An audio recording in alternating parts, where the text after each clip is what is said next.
What's going on, Illumineers, and welcome back to the madness. Today's video, it's pretty exciting because we're looking at some of what the top pro players are doing with their list right now. What decks are winning, what decks are doing really well in set champs, and what I think is going to happen with Seattle as far as deck lists that show up.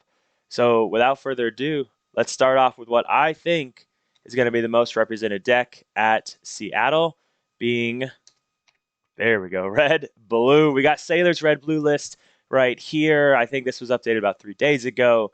But guys, I know I'm a Steel Song guy and I dislike red blue very much. But facts are facts. When the majority of your deck is draw, the majority of your deck is destroy, and the majority of your deck is search for cards. Hence, it's doing all the things it wants to do. It's a really good deck. Everything that this deck does, it does very effectively. There's no wasted space in here.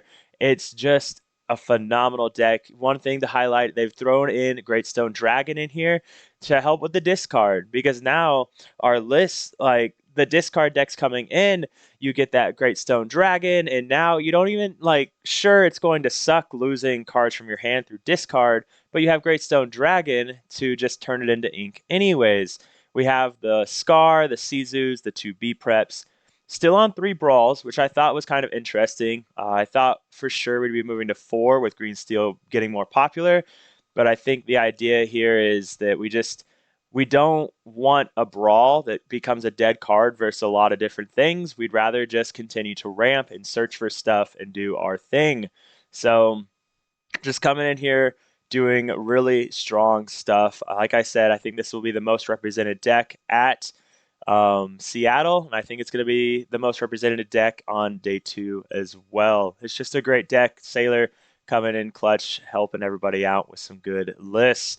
Also, make sure you guys check out his guide if you do want some tips on getting better with red blue. I think it's $5 or $10. So, but coming up next, we got 2 different blue steel lists. I do think that blue steel is in a pretty good place right now. I think that it would do you well for set champs. I think it's going to do really well at Seattle as well. The only thing I will say is I believe, in my opinion, I think it's the most difficult deck to pilot effectively in Lorcana. So I would not pick it up today if you've never played it and then take it to Seattle or take it to set champs this weekend without getting in a lot of reps. You know, if you talk to Lamb, Rip Lungs, Harlan, Blue Steel is the kind of deck that requires like 200 reps into it, and then you might start getting comfortable with it. So, what are we looking at though with Lamb?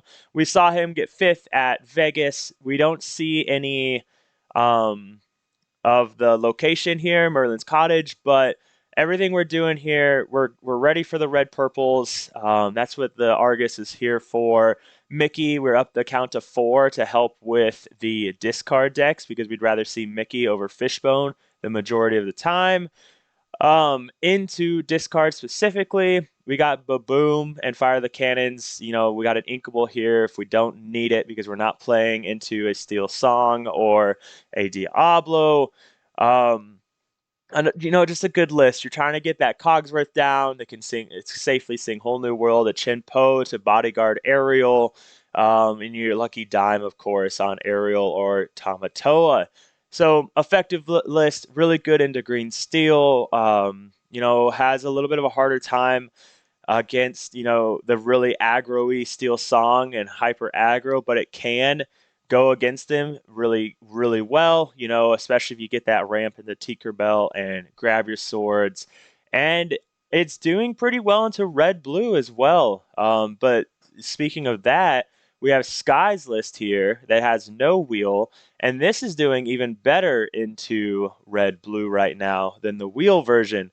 Um, you know, with this list, of course, there is no whole new world. So what you're relying on is mostly the visions to do your digging.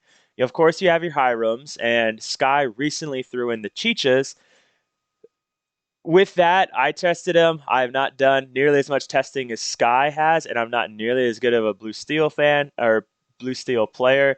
But he really likes the Chichas. Felt awkward for me. I wasn't a huge fan when Steel's so prominent, but he swears by Chicha right now. But with this list, you're not worrying about wheeling. You know, you're going into that red blue matchup. You're not going to refill their hand. Now, one thing it will hurt a little bit is once purple realizes you have no wheel, or if they think you don't, they can bounce rabbits to the end of time and draw all the cards they want. But with this list, you got the four crabs, the three aerials. Over here, there's only three crabs and two aerials, so you have a lot of opportunities to just throw big characters down and kind of beat their removal spells because they just run out. You'll notice no let it go. So one thing that this list is doing is there's almost nothing that their greens Ursulas can hit. Actually, yeah, just the three grab your swords. And that's really effective as well, because in this list, you're going to potentially lose Let It Go's, Whole New Worlds, or Grab Your Swords. So just two really good lists that are played relatively similar but different. Whole New World does a lot of different things, and of course you can sing Let It Go, things like that. So two great lists from two great players to check out.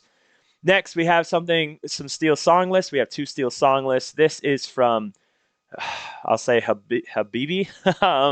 He placed. He does have a Continental invite. I'm not sure which one he got that at, but big Steel Song fan. One thing that he's doing with this list is you see the one of, the one of, the one of. He's preparing. He's making a day two list. Like he's confident enough that I'm going to do really well on day one. I'm going to make it to day two, and now they have to worry about the fact that I have these one ofs and they don't know when it's going to come down. Even on day one, though, you play you ink a Cinderella early on. They know you have Cinderellas, and most decks run two or three Cinderellas. So now they know you have a Cinderella left. They have to be cognizant of that. Maybe they're wasting stuff on Cindy instead of other targets. So just a good list. This, of course, is running the Queen package, and I've given my thoughts on Queen package. Every time I try it, it just doesn't feel as good. But I also I play a little bit on the back foot, and I think that is one issue. When you play Queen, you can play being the person that's you know, that aggro or being the person that's kind of leading the charge, so to speak, and making them play on the back foot.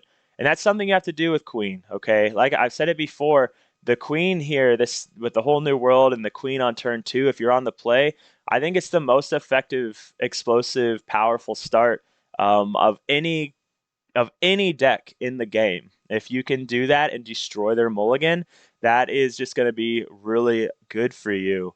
So, especially if you're playing against something like blue and they ink a fishbone quill on turn one, that tells you that they have another one in hand. So now they're going to be limited to two fishbone quills left in their deck.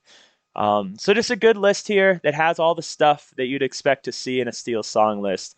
A lot of the more prominent Steel Song players are cutting piglets because it's not really helping us in red blue now. So what we've seen is okay, let's quit trying to tech for red blue that we're still losing anyways, and let's instead guarantee we win all the other matchups. And then into red blue, hopefully we can just 1-1 and call it a day. And I think that is an effective strategy as well.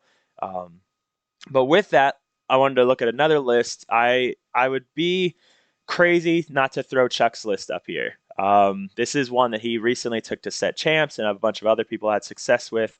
And it's different, right? We see Chuck's list. We have the Gaston in here. We have Chin Pose in here. We have some Nalas in here for just some easy questers.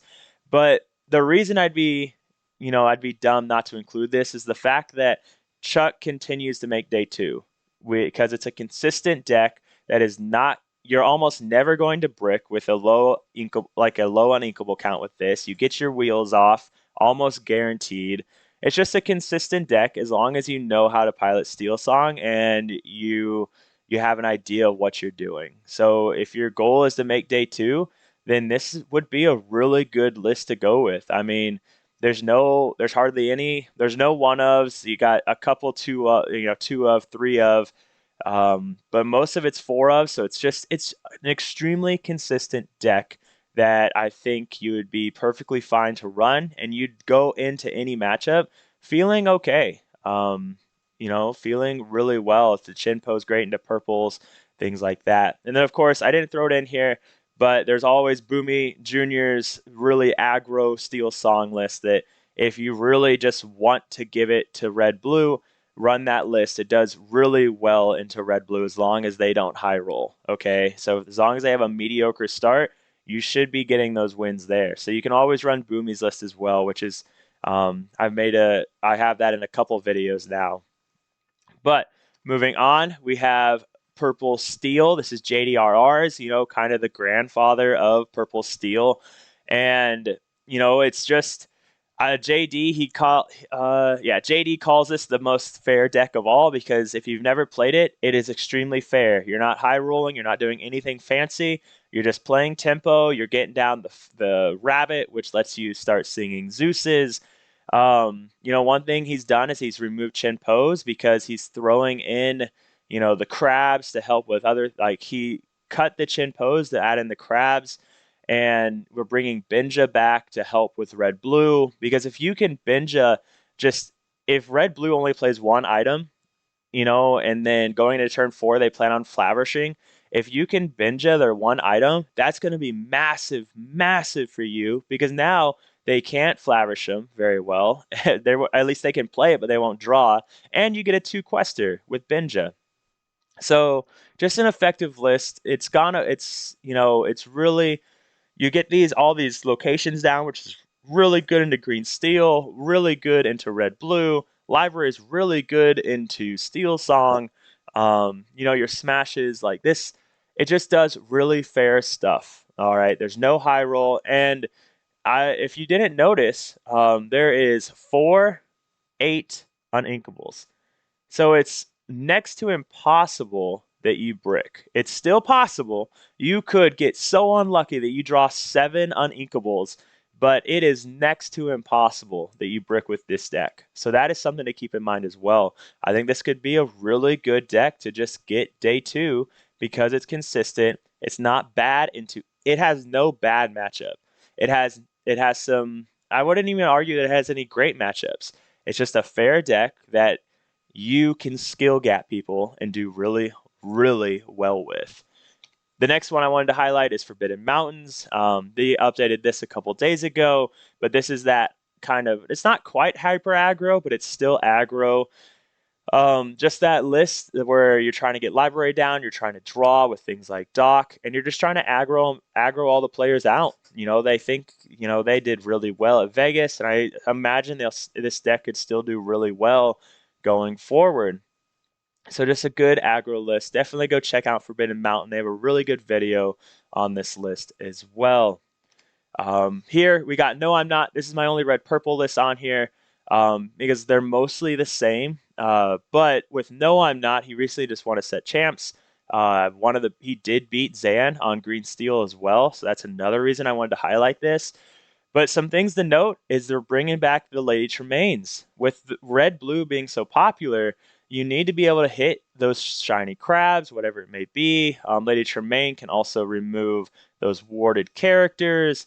So it just makes things difficult for people. They have to play around this Lady Tremaine, and that can be hard to do sometimes. So you still got your classic, cantrip into Flynn, into Sizu, into Castle if you wanted to go that route. The Elsas to help take care of Flavershams.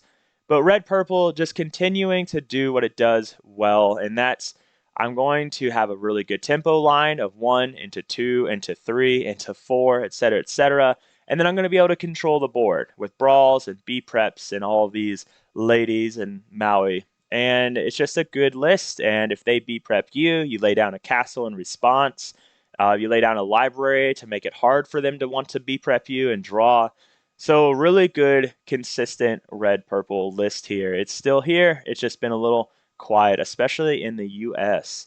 So our next one we got Hyper Aggro, okay, and Hyper Aggro is just doing what Hyper Aggro does. If Red Blue is going to be the most prominent deck at Seattle, which I think it will be, then you probably be in a good position to run Hyper Aggro because you don't auto lose versus Steel Song. If they don't draw the songs, then you just win. And trust me, Steel Song sometimes just does not draw songs. And even if they do, if you go something like Daisy into Daisy Lilo or even three Daisies down against Steel Song, you're probably just going to win. Okay.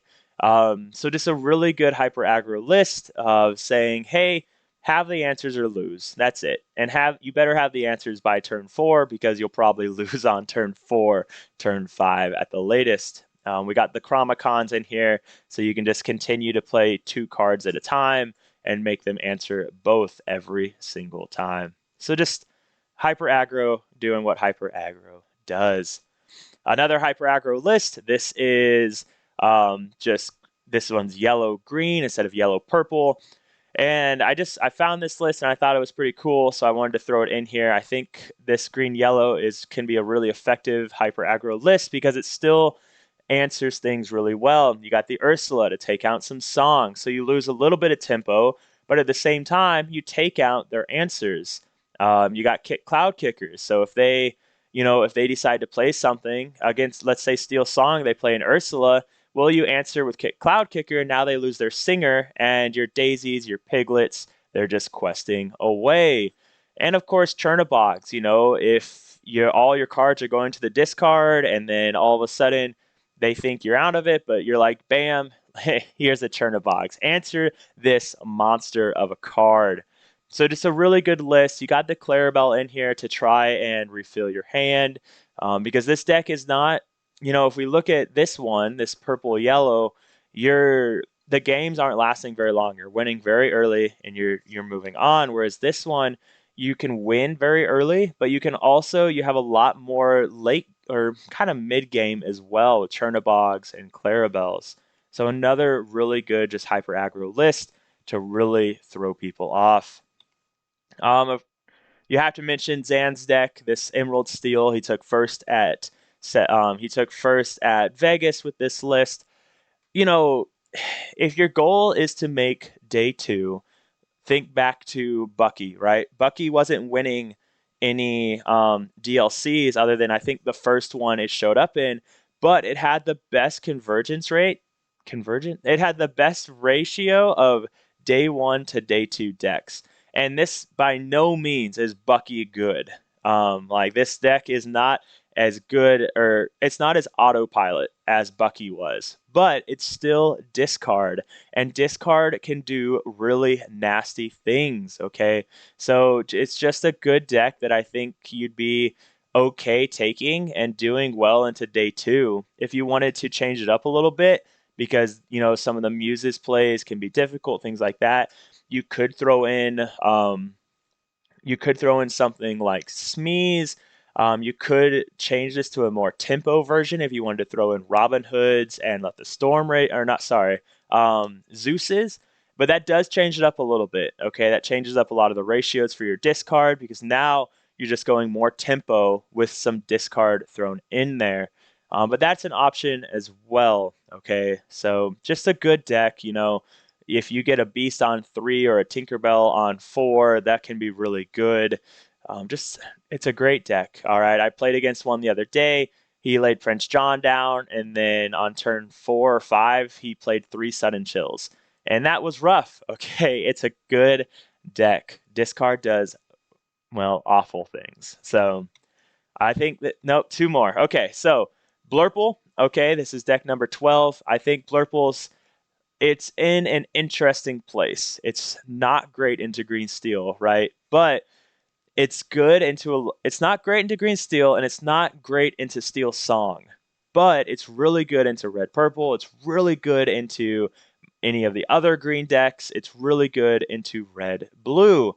So, and just because it's not great into steel song or green steel doesn't mean it's awful. You still can do perfectly fine. You just have to be more careful. Maybe you ink the typos instead of play the typos. There's a lot of lines with this deck that you could run and be okay. You could cut the 1 bell for a 3rd Donald Duck to get the ink. One thing to keep in mind when you play this deck is you only have the one answer for Diablo, okay, and that being Elsa. There are other lists out there that run, Peter Pans and things, and you can do that by all means. But or I guess you run 2. You run Elsa and Hades. but it's just an effective deck into a lot of the matchups. It's a purple deck. Purple is not awful in anything. It's good into it has a chance into everything. So I love Blurple. I think it's a lot of fun. Just don't let them go wide, and you're gonna be okay. And super location heavy, right? Say, hey, B prep me, whatever. I don't care. Here's some locations to answer. So really good list. I definitely recommend at least giving it a try. Don't just show up on first time ever playing it because it's going to be a little rough, but a really good list as well. And then finally, I wanted to highlight this one. I don't have experience with this list, and I don't have experience playing against this list. I think I've played Cal Fasa like twice, um, but my buddy Ryan, he really likes this list. He's been really a big fan of this list, and he did really well with our set champs. He did really well at our set champs with this list as well. And I said Ryan, and it's Rick. Sorry about that, man. But he got this list. So he's working with the goons over there, and when you look at this list, they're really targeting red blue, doing really well into that. At set champs, I believe he did beat a green steel, and he lost a two green steel in top eight.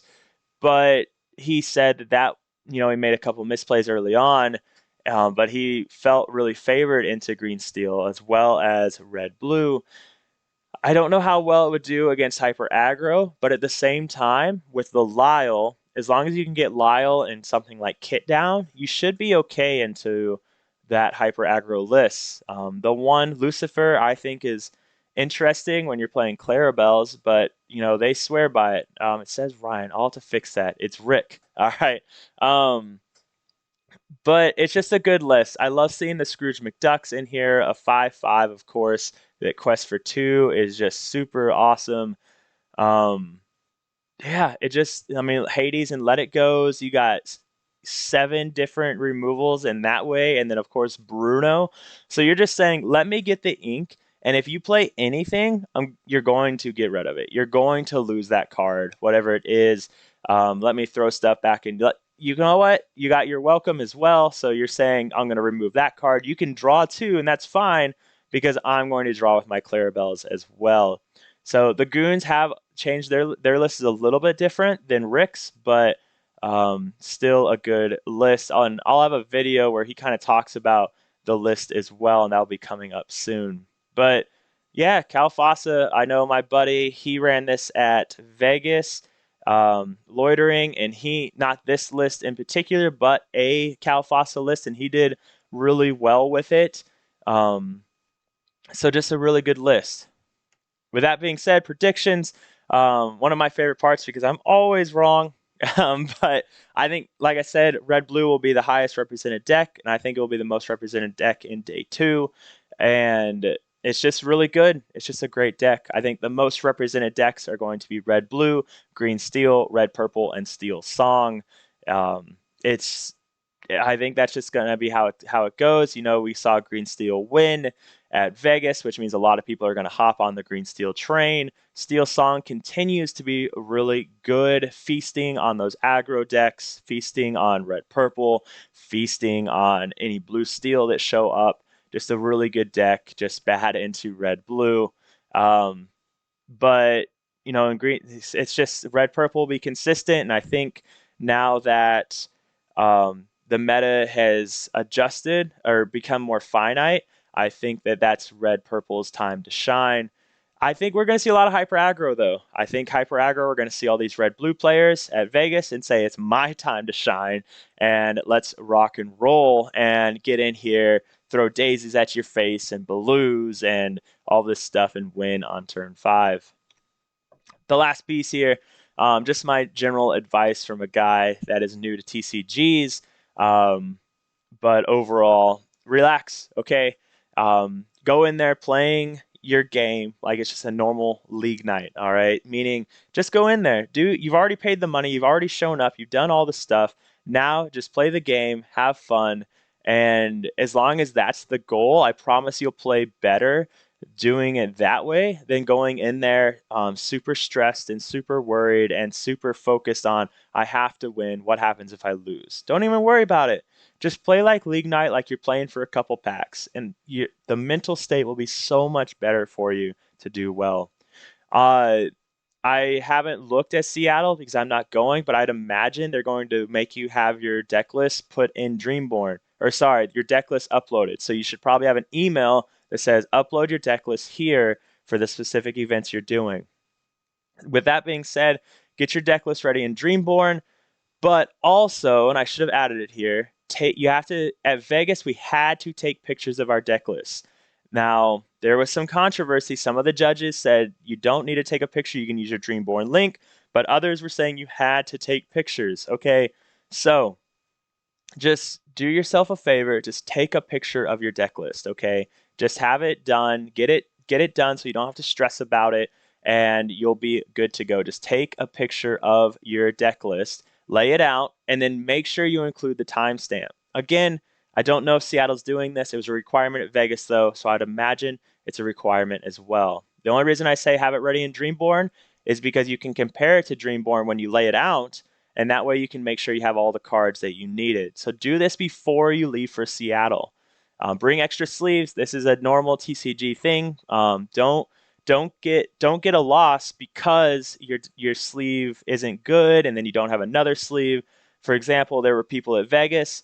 They got called out because one of their sleeves were ripped, or their opponent felt that it was marked, so they didn't have other sleeves on them. So they had to run to the booth, buy sleeves, and run back. But at that point, they were already down a lot of time, and I think that they took a game loss because of it. So they were already at one loss going into best of two. So just take extra sleeves with you. Bring snacks. Save your money. Do not try not to eat the food there because it's super expensive. So bring snacks, and they might not have anything you like or might not have anything you want. So take snacks with you. Take your own water bottle, whatever it may be. And the final piece, and this is more for me or people with my attitude, just because you think it's over, one thing with TCGs is it's never over until you get to 20. Okay, or the opponent does. So play every game to all your outs and don't concede. Make them quest a 20, okay? Make them quest a 20. They could have 40 on the board. Pass to them and make them quest to 20. For whatever, you never know what's going to happen, okay? So always make them quest out, okay? Any last piece of advice? Get used to writing things down on pieces of paper, and also on your paper mark who wins each game. Okay, so just because you got 18 on your side of the paper and they have 4, mark that you got to 20. Okay, I heard of things like that happening where the opponent marked themselves as the winner, and then on the scratch paper they didn't let's say that I didn't mark that I got to 20, but then my opponent put the scores in and said he won the match, and on his paper he shows himself getting to 20. So just mark on your stuff how it goes. Mark everything. Play till the end and mark it till the end. With that being said, again, a longer video. I know. One of the I don't know. You guys let me know what you like. That was 13 different lists, 13 different decks that you can take to Seattle, 13 decks that have been doing really well that you can take to set champs. This red blue list I think will do great, but there's a lot of really good stuff in here. So I hope you guys enjoyed the video. Let me know what you think. Let me know what your predictions are. What do you think is going to be the deck that wins it? What do you think is going to be the most represented decks? Let me know in the comments. And if you liked the video and you want to see more, definitely please do me a huge favor. Like, comment, subscribe. The next video we have coming out should be another Steel Song video, or it will be some deck highlights from our local set champs. One or the other. We'll see what happens. But ladies and gentlemen, thanks for watching. Remember, always happy and healthy. That's the goal. Until next time.